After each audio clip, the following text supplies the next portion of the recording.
Mereka mentertawakan saya. Bahkan ada yang mencemooh saya dengan mengatakan bahwa saya seperti seekor pungguk merindukan bulan. Ada satu hal yang ingin saya ketahui, Tuan Rakuti. Apa senangnya duduk di atas singgasana? Apa enaknya menjadi raja? Menurut pendapat saya, kebahagiaan bukan di situ tempatnya. Saya berpendapat lain, Tuan. Tahta adalah segala-galanya. Dengan menggenggam kekuatan paling besar, saya dapat memperoleh apa saja yang saya inginkan. Itulah keyakinan saya. Mudah-mudahan saja cita-cita Tuan Rakuti terkabul. Tapi saya merasa masih mempunyai kekurangan, Tuan. Saya belum menjadi seorang manusia sakti mandraguna. Karena itu, saya mohon bantuan Tuan. Saya ingin belajar ilmu kanuragan dari Tuan. Saya ingin menyerap ilmu-ilmu kesaktian yang Tuan miliki. Saya sangat membutuhkannya. Angkatlah saya menjadi murid Tuan. Gemblenglah diri saya ini. Tempalah diri saya, sehingga menjadi manusia berotot kawat, bertulang besi, dan berkulit tembaga. Saya sanggup mengerjakan apa saja yang Tuan perintahkan. Bagaimana Tuan? Tuan bersedia menjadi guru saya? Rakuti berkata-kata dengan semangat tinggi. Laki-laki setengah tua itu tidak segera menjawab pertanyaannya. Dia hanya duduk bersila seperti semula, dan matanya tidak lepas memandang cahaya merah api unggun yang mulai redup. Bagaimana Tuan? Tolonglah saya.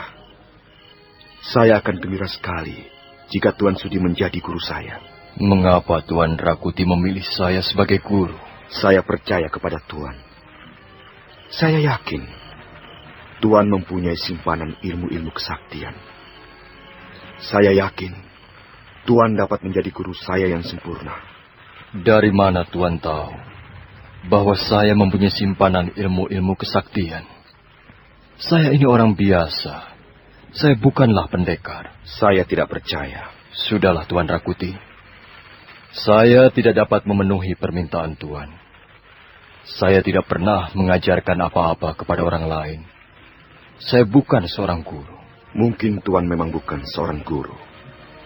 Tapi Tuan dapat mengajarkan ilmu-ilmu Tuan kepada saya. Saya tidak mempunyai ilmu apa-apa. Saya tidak mempunyai sesuatu yang dapat saya ajarkan kepada Tuan Rakuti. Maaf, kalau saya telah mengecewakan Tuan Rakuti.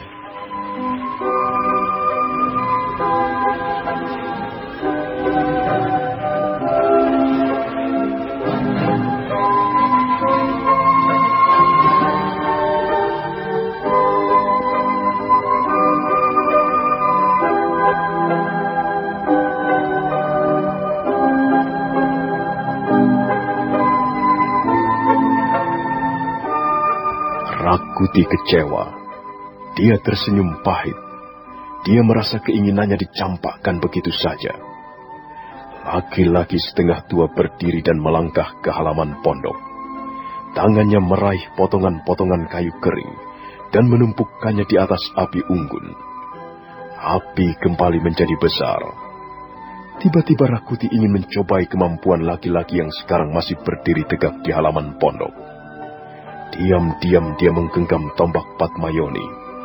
Kemudian perlahan-lahan bangkit. Laki-laki setengah tua nampak tidak menyadari datangnya bahaya. Dia tetap berdiri dengan tenang.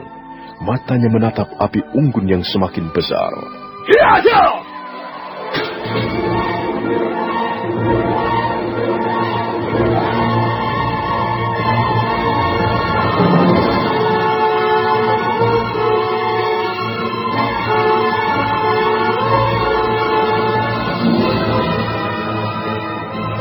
Apa yang Tuan lakukan? Mengapa Tuan menyerang saya? Maaf, saya tidak dapat mempercayai perkataan Tuan. Tuan Rakuti, saya sudah lama sekali tinggal di tempat ini. Tempat yang terpencil, tempat yang jarang dijamah tangan-tangan manusia. Biasanya saya hidup tenang. Saya tidak pernah mempunyai perkara dengan siapapun juga. Saya harap Tuan Rakuti ikut menjaga suasana ketenangan di tempat saya ini. Saya yakin Tuan menyembunyikan sesuatu di depan saya. Saya yakin Tuan telah berkata tidak jujur kepada saya. Kalau Tuan ingin menunjukkan keperwiraan Tuan, kependekaran Tuan, janganlah di depan saya. Saya mohon janganlah di depan saya. Tuan harus membuktikan di depan saya bahwa Tuan bukanlah seorang pendekar. Terus terang, saya ingin mencobai Tuan. Saya sudah lama sekali tidak berhubungan dengan kekerasan. Maaf, saya terpaksa menyerang Tuan.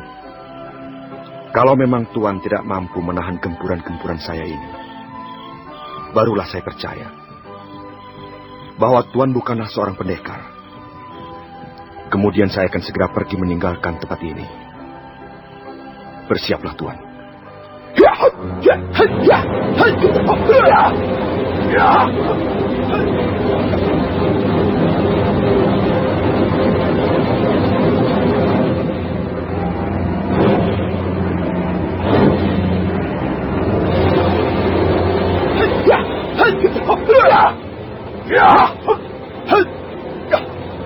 Rakuti langsung menyerang dengan gencar.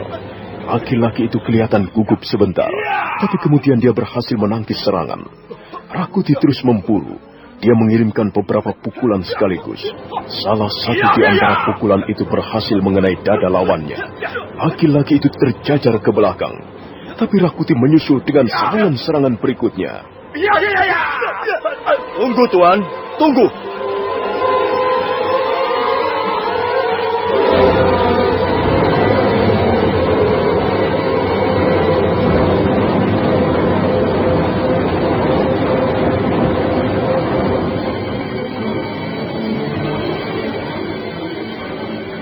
Tunggu. Tuan Rakuti tidak bermaksud membunuh saya, bukan? Tuan jangan terlalu merendah.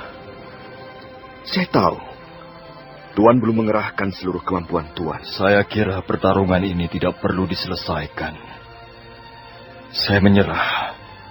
Saya mengaku kalah. Tidak. Tuan tidak bisa mengelabui saya. Tuan tidak bersungguh-sungguh melayani serangan saya. Telah beberapa kali Tuan berhasil menyarangkan pukulan Tuan ke tubuh saya. Maafkan saya, Tuan. Saya tidak dapat melayani Tuan lebih lama lagi. Dulu saya memang pernah belajar ilmu kanuragan sedikit. Tapi sudah lama sekali saya tidak menggunakannya. Tuan Rakuti jauh lebih unggul daripada saya. Tuan dapat dengan mudah merobohkan saya. Saya tidak percaya. Sekarang lihat.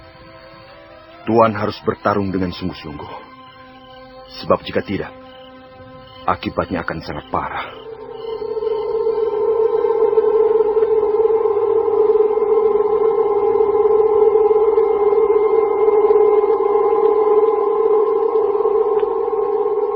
Rakuti menarik mundur kakinya 2 langkah. Selanjutnya dia menggosok-gosokkan telapak kakinya ke tanah. Kemudian menggosok-gosokkan telapak tangannya. Sesaat lagi, dia mulai mengucapkan mantra di dalam hati. Siro ratuning geni. Siro angwasani lakuning geni.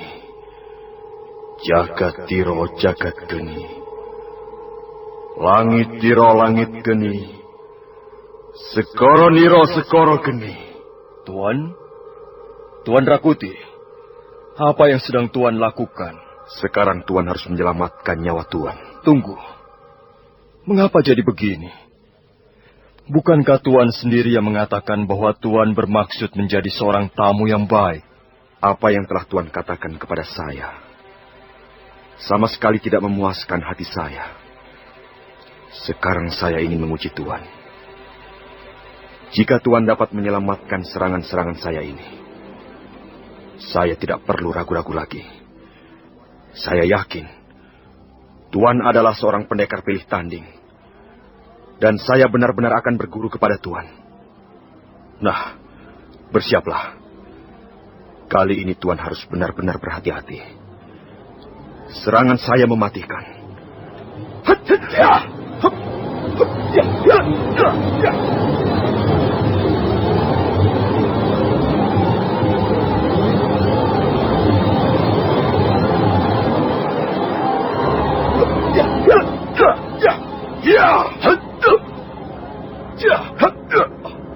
Rakuti menyerang dengan garang.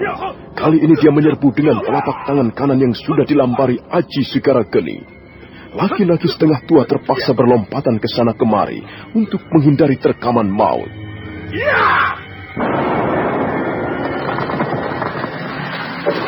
Tunggu, Tuan. Tunggu dulu. Jangan menyerang lagi. Ternyata Tuan telah berbohong kepada saya. Tuan dapat menghindarkan serangan saya dengan baik sekali. Sekarang terimalah serangan saya berikutnya.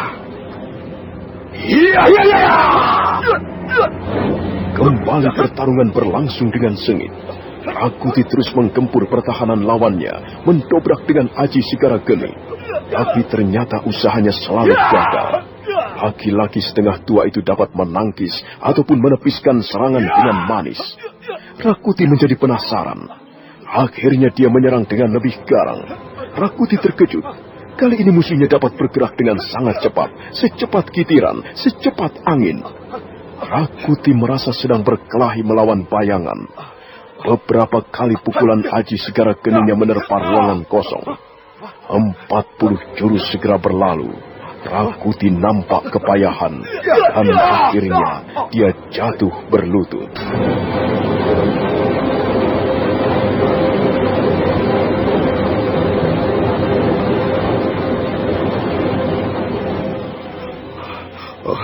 Tuan, sekarang saya percaya bahwa Tuan bukanlah manusia sembarangan. Tuan Rakuti yang berkata seperti itu. Sebenarnya saya manusia biasa saja, sama seperti Tuan. Tuan baru saja menunjukkan kehebatan sebuah ilmu kanuragan yang langka. Saya tidak dapat bertarung dengan baik.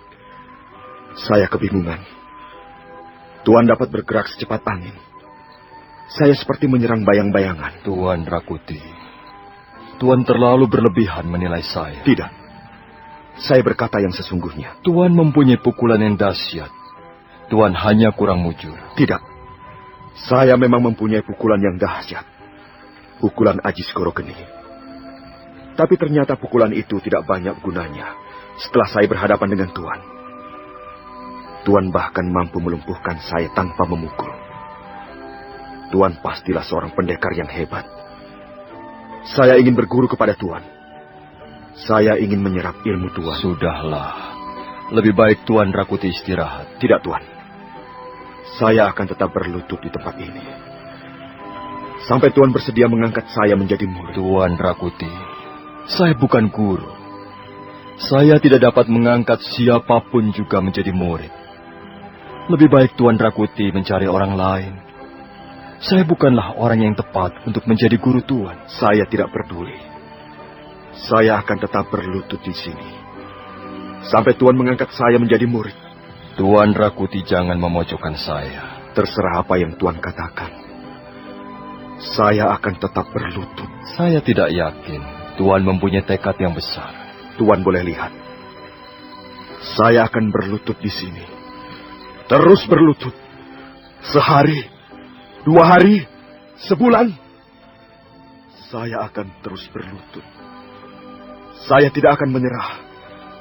Sampai suatu saat nanti Tuan menjadi lunak. Dan Tuan sudi mengangkat saya sebagai murid. Usaha Tuan akan sia-sia saja.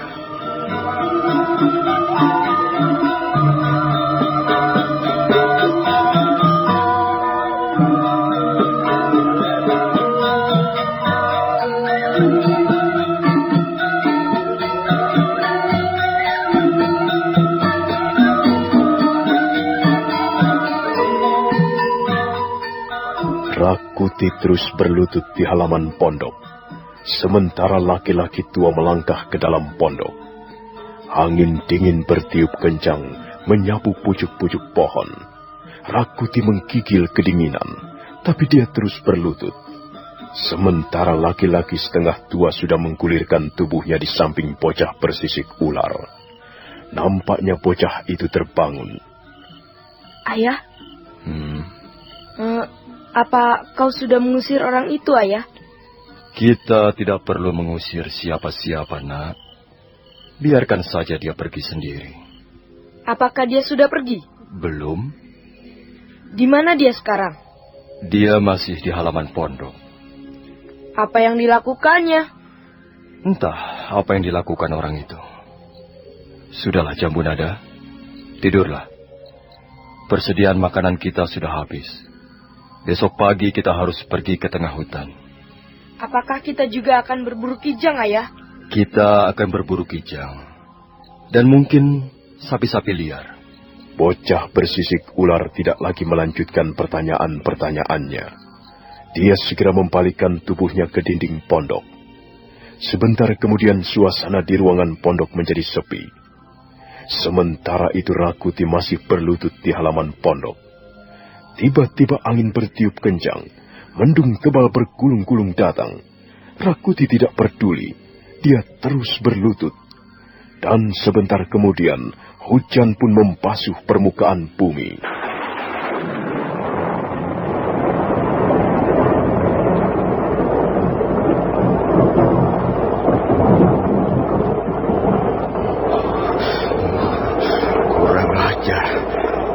Orang itu benar-benar tidak mau menjadi guruku. Seharusnya dia merasa kasihan padaku. Apa yang dilakukannya sekarang? Mungkin dia sudah tidur bersama anak siluman itu. Aku akan terus bertahan.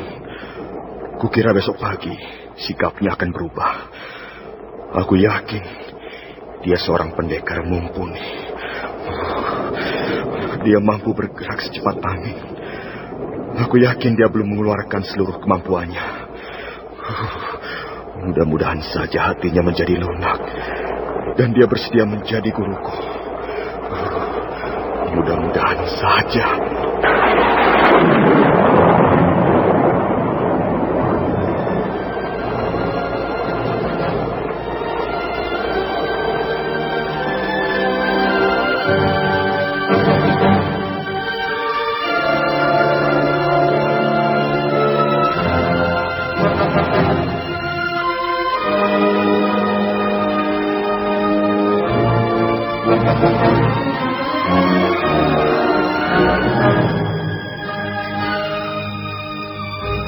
Pagi datang dengan tenang dan damai. Pagi datang bersama cahaya matahari yang hangat. Embun berguguran dari pucuk-pucuk daun. Rakuti masih berlutut di halaman pondok. Pakaian yang dikenakannya masih basah oleh hujan semalam. Tubuhnya menggigil kedinginan. Tak lama kemudian dia melihat laki-laki setengah tua keluar dari ruangan pondok, diikuti oleh bocah bersisik ular. Laki-laki itu berjalan menghampirinya. Apa yang Tuan lakukan di sini? Aneh sekali. Tuan bisa sakit. Tuan telah menyiksa diri sendiri. Ada apa dengan orang itu, Ayah? Aku sendiri tidak tahu, Jambu Nada. Kau bisa bertanya kepadanya. Hai! Mengapa kau berlutut di situ? Pakaianmu basah semua. Kau bermain hujanan semalam ya? Dia diam saja, Ayah. Dia menundukkan wajahnya. Ada apa dengan orang ini, Ayah? Sudahlah, Jambu Nada. Mungkin dia sedang sibuk memikirkan dunianya sendiri. Mungkin dia tak sempat berpikir tentang orang lain. Sebab dia hanya berpikir tentang cita-citanya. Ayolah, Jambu Nada. Nanti kita kesiangan. Mana alat-alat berburumu? Bocah bersisik ular itu lari ke dalam pondok. Sebentar kemudian dia sudah kembali lagi sambil mengepit dua lembing kecil. Ini, Ayah. Ayo kita berangkat. Kami pergi dulu, Tuan Rakuti. Saudara pendengar, silakan menunggu seri berikutnya. Sampai jumpa.